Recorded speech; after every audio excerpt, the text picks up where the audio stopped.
NBC News correspondent Richard Engel was reporting live from Israel this week when he was forced to take cover from incoming rocket and mortar fire, RadarOnline.com has learned.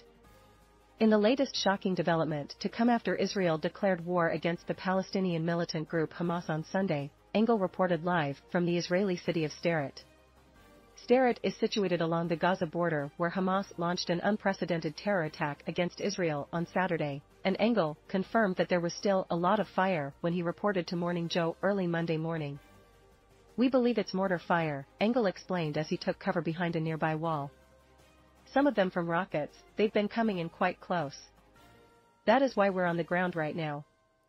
This is still considered a very active combat zone even though we're inside Israeli territory," he continued, "and it's not just the incoming rockets and mortars, there are also reports from Israeli officials of new infiltrations of Hamas sending more fighters through breaches in the border fence."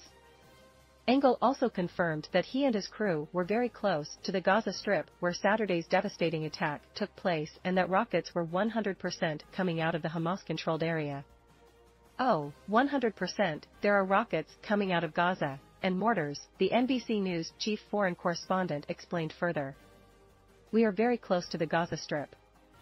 We didn't hear a warning for very long before this latest barrage happened," he continued while taking cover. "But, yes, there are still rockets and mortars coming out of Gaza. The Israelis are bombing inside Gaza. We've seen and heard Israeli jets and drones flying overhead. And the infiltrations are still underway." As RadarOnline.com previously reported, Israel declared war against Hamas on Sunday after the Palestinian militant group launched a devastating and unprecedented terror attack on Gaza on Saturday.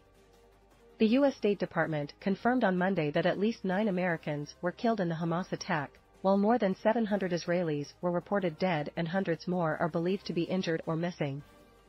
Israeli Prime Minister Benjamin Netanyahu declared war against Hamas on Sunday, and the Israeli government is reportedly set to launch an organized response to Saturday's attack sometime on Monday or Tuesday.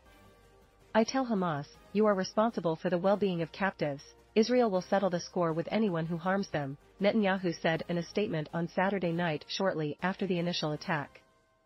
Visit the all-new Radar Sports for all the on- and off-field activities of the biggest names in the games. "What happened today has never been seen in Israel. We will take mighty vengeance for this black day," he added at the time. Reports indicated that more than 300,000 Israeli reservists were called up to participate in this week's response to the weekend's terror attack, and Engel indicated that Israeli forces were already lining up at the Gaza border. "It's difficult to know what they are preparing to do, but we have seen a buildup of forces here," Engel reported during Monday's episode of Morning Joe. "We've seen tanks. We've seen armored personnel carriers. We've seen medical vehicles.